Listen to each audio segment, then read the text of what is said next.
प्यारे बच्चों, BMS public school द्वारा चलाई जा रही ऑनलाइन क्लासेस में आपका स्वागत है। ये आपका 8th क्लास का साइंस का दूसरा लेक्चर है और ये पहला चैप्टर चल रहा है आपका, जो है क्रॉप प्रोडक्शन एंड मैनेजमेंट। ठीक है, तो इसका एक लेक्चर आपको मिल चुका है, उससे आगे की बात करते हैं।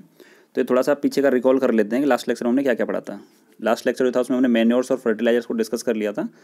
अब देख लेते हैं उनमें डिफरेंस क्या होता है, मैन्योर्स क्या होते हैं और फर्टिलाइजर्स क्या होते हैं। ठीक है, तो चलिए बात करते हैं। देखिए मैन्योर्स क्या है।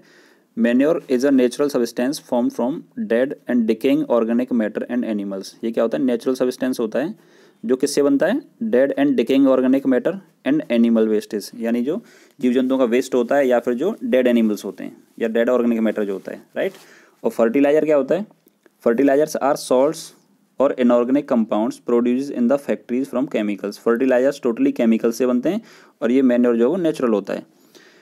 दूसरा डिफरेंस है इन दोनों के बीच में, मैन्योर कंटेन्स ऑर्गेनिक मैटर यानी ह्यूमस इन लार्ज क्वांटिटी। इसमें क्या ऑर्गेनिक मैटर होता है, जबकि fertilisers do not contain organic matter. ठीक है, फर्टिलाइजर्स में ऑर्गेनिक मैटर नहीं होता है, राइट। मैन्योर्स एक्ट स्लोली, यानी मैन्योर्स जो है वो उनका इफेक्ट जो स्लोली आता है, धीरे धीरे वो अपना इफेक्ट दिखाते हैं।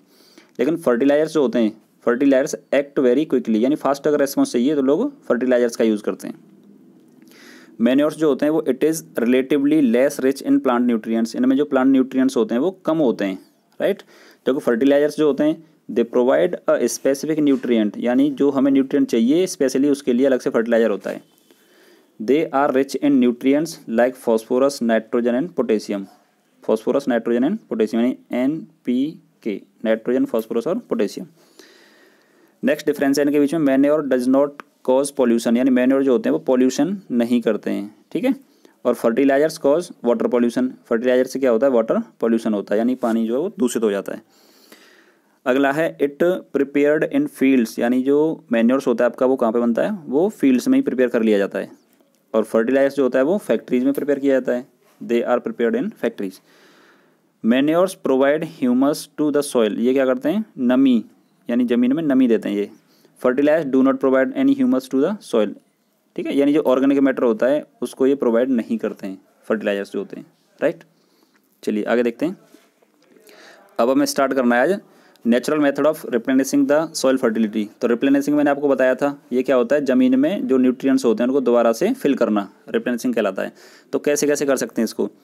तो पहला पार्ट है इसका क्रॉप रोटेशन, यानी कि फसल का जो चक्र होता है एक तरीके से। Another method of replenishing the soil with the nutrients is by crop rotation, यानी क्रॉप रोटेशन से भी हम क्या कर सकते हैं, न्यूट्रिएंट्स को रिप्लेनिश कर सकते हैं सॉइल में, सॉइल फर्टिलिटी को इंक्रीज करने के लिए, right. Crop rotation is the method of growing different crops. Crop rotation क्या है, ये एक तरीका होता है जिसमें अलग अलग प्रकार की जो फसलें हैं वो उगाई जाती हैं अल्टरनेटली, यानी कि अल्टरनेटली तरीके से एक के बाद एक, ऑन द सेम फील्ड, यानी सेम जगह पे या सेम खेत में। For example The farmers grow crop like wheat or barley. In the first year, this is followed by the growing leguminous plants like pea or soybean. यानी पहले साल क्या किया उसने, गेहूँ और बाजरा उगाया, गेहूँ और जौ एक साल उगाया। उसके बाद फिर उन्होंने क्या किया, कुछ लेगुमिनस जो बीज वाले पौधे होते हैं उनको उगाया, जैसे पी हो गया, मटर हो गई या फिर सोयाबीन हो गया। In the next season leguminous plants help in the replenishing of soil with the nitrogen. तो लेगुमिनस प्लांट्स जो होते हैं उनसे क्या होता है, सॉइल में नाइट्रोजन जो फिर से नाइट्रोजन की मात्रा सफिशिएंट हो जाती है। ठीक है, दूसरा आपका मेथड है लीविंग द फील्ड फॉलो, यानी इसको खाली छोड़ देना। It is the process of leaving the field uncultivated, बिना जुताई के छोड़ देते हैं, फॉर 1 और मोर सीजन, यानी एक सीजन तक उसमें कोई फसल नहीं करते हैं, खेत को ऐसे ही छोड़ देते हैं। Follow land will be regenerate the lost nutrients, और उसमें क्या होता है एक साल में या एक सीजन में दोबारा से जो न्यूट्रिएंट्स जरूरी होते हैं वो उसमें दोबारा से रिप्लेनिश हो जाते हैं, यानी कि वो ऑटो जनरेट हो जाते हैं। However due to high demand of food grains this method is no longer followed. अब आपको पता है कि आज के टाइम में फूड की कितनी डिमांड है, तो उसकी वजह से कोई भी ऐसा नहीं करता कि एक सीजन के लिए खेत को खाली छोड़ दिया जाए। लोग चाहते हैं कि ज़्यादा से ज़्यादा फसल उगाई जाए।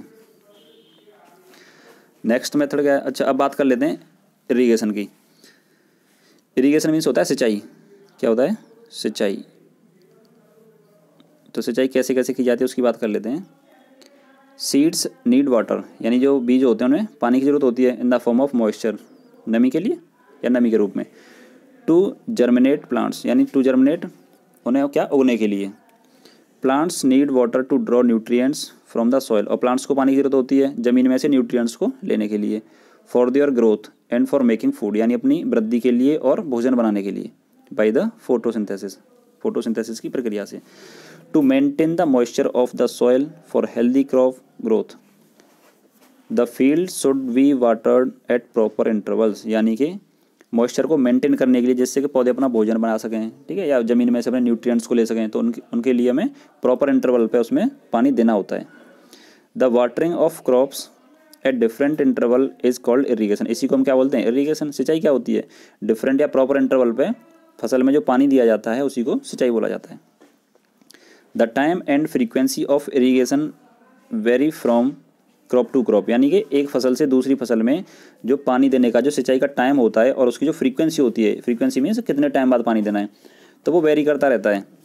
और and season two season, season पर भी डिपेंड करता है। अगर गर्मियाँ होंगी तो ज़्यादा पानी देना होगा, सर्दियाँ होंगी तो कम पानी देना पड़ेगा। देखो एग्जाम्पल भी दिया है आपका नीचे। The frequency of irrigation in summers higher due to the increased rate of evaporation, गर्मियों में क्या होता है, पानी का जो इवेपोरेशन होता है, वाष्पीकरण जो होता है वो ज़्यादा होता है, उसकी वजह से गर्मियों में पानी ज़्यादा देना पड़ता है। As well as from the leaves, the sandy soil needs more water than clay soil, sandy soil जो रेतीली होती है ज़मीन, वहाँ पे पानी की जरूरत ज़्यादा पड़ती है। अब सोर्सेस ऑफ इरीगेशन क्या है, पानी सिंचाई जो होती है वो कैसे कैसे होती है, किन किन साधनों से होती है। The main sources of irrigation in our country are rivers, reservoirs, lakes, ponds, wells, tubewells, यानी क्या क्या रिवर्स हो गई, नदियाँ हो गई, रिजर्वायर्स जो होते हैं तालाब वगैरह जो जलकुंड होते हैं, झीलें हो गई, तालाब हो गए, कुएँ हो गए या ट्यूबवेल्स हो गए, डैम यानी कि बांध हो गए, कैनाल्स नाले हो गए, तो ये सब क्या है, मेन सोर्स हैं पानी के भारत में सिंचाई के लिए। Water from these sources is delivered by irrigation canal और पम्प्ड बाई यूजिंग इलेक्ट्रिक और diesel pumps. Water from these source यानी इन जो स्रोत जो होते हैं इनसे पानी कैसे निकाला जाता है, या तो कैनल्स यानी नाली बना के, या फिर पम्प्ड बाई यूजिंग इलेक्ट्रिक और diesel pump, diesel pump engine जो होते हैं या फिर इलेक्ट्रिक पंप जो होती हैं, इलेक्ट्रिक मोटर जो होती है, उनका यूज़ करके पानी को इनमें से निकाला जाता है। The main source of irrigation in our country are rivers, ये तो आपने पढ़ी लिया अभी, ठीक है। अब देखते हैं ट्रेडिशनल मेथड क्या है, यानी पुराने ज़माने में सिंचाई कैसे होती थी। The following methods of using available water of lakes, wells and canals for irrigation are called traditional. कौन कौन से ये, एक आपका स्विंगिंग बास्केट मेथड हो गया, यानी कि एक बास्केट जैसी होती है, उसको दो लोग पकड़ लेते हैं, एक इधर से एक इधर से, फिर उस बास्केट को दोनों उसमें पानी भर के बाहर निकालते हैं। मोटर सिंपल पुली सिस्टम हो गया, वाटर व्हील सिस्टम हो गया, चेन पंप मेथड हो गया, या डकेली हो गई, राहत हो गया, जिसको लेवर सिस्टम भी कहा जाता है, ठीक है। इसके डायग्राम दिए जा रहे हैं आपको, देखिए ये क्या है आपका, ये स्विंगिंग बास्केट मेथड है। देखिए ये जो बास्केट दिख रही है आपको, इसको दोनों लोग पकड़ते हैं, पानी भरते हैं और फिर उसको फसल में देते हैं, राइट। ये आपका मोटर सिंपल पुली सिस्टम, यानी जैसे क्या करते हैं, कुएं में से पानी खींचते हैं ना पुली के हेल्प से, तो ये आपका मोटर पुली सिस्टम हो जाता है। ये देखिए ये है आपका वाटर व्हील मेथड, इसमें क्या है, ये बकेट जैसे लगे रहते हैं व्हील पे, इनमें एक कुआं जैसा होता है, उसमें से पानी भर के आता है और वो बाहर गिरता रहता है। ये आपका चेन पंप मेथड है, यानी यहाँ से क्या है, चेन की हेल्प से पानी को बाहर खींचते हैं। ये डकेली हो गई आपकी, इधर पानी भरेगा, इधर से इसको नीचे दबाएंगे तो पानी बाहर निकल के आ जाएगा। ये आपका होता है राहत लेवर सिस्टम, ठीक है। यहाँ इसमें बैल का या किसी जानवर का यूज़ करते हैं। अब है मॉडर्न मेथड ऑफ इरीगेशन, यानी अभी जो वर्तमान में इरीगेशन सिंचाई जो होती है वो कैसे होती है। Once the water is lifted up, methods to use the water economically have been developed. जैसे जैसे टाइम चेंज हुआ वैसे वैसे क्या है, मेथड जो है वो डेवलप कर लिया। अब क्या क्या मेथड है देखते हैं। देखिए दो जो मेन मेथड हैं वो क्या है, sprinkler system and drip system are given below. Sprinkler system होता है एक तो, और एक ड्रिप सिस्टम होता है। तो स्प्रिंकलर सिस्टम में क्या है, थोड़ा जूम कर लेता हूँ मैं इसको, जूम नहीं होगा, चलिए यही बात कर लेते हैं। Sprinkler system is used where the soil can not retain water from long और where sufficient water is not available.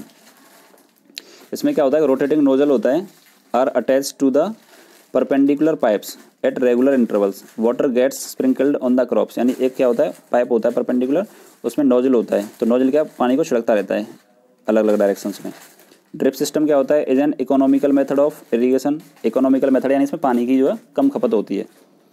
This system involves providing water drop by drop at the roots of the plant, thus water is not wasted. This system is practised in regions where the water availability poor, यानी जहाँ पे पानी की कमी है वहाँ पे use किया जाता है। इसमें क्या है, वो पौधे की जड़ में ड्रॉप करके पानी देता रहता है, ठीक है। तो ये थोड़ा इकोनॉमिकल भी है, यहाँ पे पानी का वेस्ट कम होता है। नेक्स्ट है आपका वीडिंग। वीडिंग मीन्स क्या होता है, बुवाई, राइट। तो वीडिंग कैसे होती है, along with crop plants many unwanted plants, sorry weeding means होती है नराई या गुड़ाई। Unwanted plants germinate and grow in the fields, यानी कुछ ऐसे पौधे जिनकी हमें ज़रूरत नहीं है वो भी क्या होते हैं, फसल के साथ में उग जाते हैं। These unwanted plants are called weeds, इन्हीं को हम क्या बोल देते हैं, weed. They compete with crop plants for space, वो क्या करते हैं, जो क्रॉप प्लांट होता है उसके साथ कंपटीशन करते हैं, यानी उसकी जगह पे वो जो भी मिनरल्स होते हैं उनका यूज़ करके वो अपनी ग्रोथ करते हैं, ठीक है। और वो कंपटीशन किस में करते हैं, स्पेस में, लाइट में, वाटर में और न्यूट्रिएंट्स में, यानी कि उनको जगह भी चाहिए, उनको लाइट भी चाहिए भोजन बनाने के लिए, पानी भी चाहिए उनको, और न्यूट्रिएंट्स भी चाहिए, ठीक है। They are removed either manually or with a tool called harrow. The process of removal unwanted plants is called weeding, यानी इसको हम क्या बोलते हैं, वीडिंग। जो अनवांटेड प्लांट होते हैं उनको हटाना ही क्या कहलाता है, वीडिंग। देखिए ये आपको दिखाया जा रहा है डायग्राम में। नेक्स्ट है प्रोटेक्शन ऑफ क्रॉप, यानी फसल का जो प्रोटेक्शन कैसे करना है हमें। तो crops are attacked by rodents, rats and insects, यानी फसल में कई बार चूहे हो जाते हैं, छोटे मोटे जो कीड़े हो जाते हैं।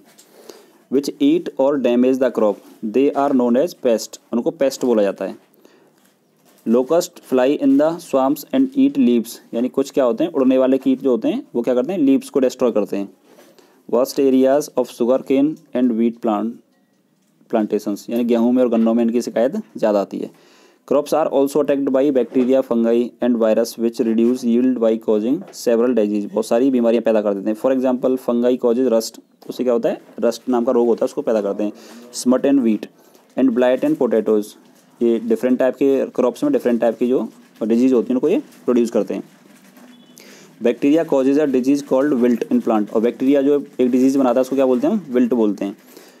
तो इसके लिए हम क्या करते हैं, फिर प्रोटेक्शन के लिए पेस्टिसाइड्स का यूज़ करते हैं। पेस्टिसाइड क्या होता है, the chemical substance which kill paste, ये क्या करता है, जो पेस्ट्स होते हैं उनको ये किल यानी मार देता है। Without harming the crop are called pesticide, यानी जिससे फसल पर कोई नुकसान ना हो और जो पेस्ट्स हैं वो किल हो जाएं, तो उसको हम बोल देते हैं pesticide. These chemicals are spread by using a sprayer और बाई लो फ्लाइंग एयरक्राफ्ट, या तो ये स्प्रेयर होता है जो मशीन होती हैं उनसे स्प्रे किया जाता है, या फिर लो फ्लाइंग जो नीचे उड़ने वाले एयरक्राफ्ट होते हैं। जहाँ फसल बहुत ज़्यादा मात्रा में की जाती है तो वहाँ पर लो फ्लाइंग एयरक्राफ्ट का भी यूज़ किया जाता है, राइट। देखिए आपको दिखाया जा रहा है ये पेस्टिसाइड यहाँ का छिड़काव करते हुए एक किसान डायग्राम देखा आपको। The chemical substances which kill pest without harming the crops are called pesticides, these chemicals are spread, ये तो बता दिया मैंने आपको, या तो इनको हम स्प्रेयर से स्प्रे करते हैं या फिर ये लो फ्लाइंग एयरक्राफ्ट से, राइट। देखिए आपका केमिकल कंट्रोल, तो केमिकल कंट्रोल क्या क्या होता है इसमें, इंसेक्टिसाइड्स होते हैं, ये यूज़ किए जाते हैं किस लिए, यूज़ टू डिस्ट्रॉय इंसेक्ट्स, जैसे कि DDT हो गया, डाइक्लोरो डाइफिनाइल ट्राइक्लोरोइथेन, या BHC हो गया, बेंजीन हेक्साक्लोराइड, और जेमैक्सिन हो गया, एंड मेलाथियन हो गया। ये क्या है, ये कुछ एग्जांपल है आपके इंसेक्टिसाइड्स के, ठीक है। फंगीसाइड्स क्या होता है, they are use to destroy fungi, sulphur and many copper salts are some example, ये इसके एग्जांपल है, कॉपर सॉल्ट हो गया और सल्फर, ये फंगीसाइड्स होते हैं। रोडेंटिसाइड्स क्या होते हैं, they are use to against rodents, rodents जो होते हैं जो जैसे चूहे टाइप होते हैं, इसमें जिंक फॉस्फाइड हो गया या वारफारिन हो गया, ये कुछ एग्जांपल है इसके। तो ये था आपका सेकंड लेक्चर, इसमें एक लेक्चर और बनेगा आपका पहले चैप्टर का, ठीक है। तो इसके बाद आपको एक वर्कशीट मिल जाएगी, उसे आप कंप्लीट कर लेना। Thank you.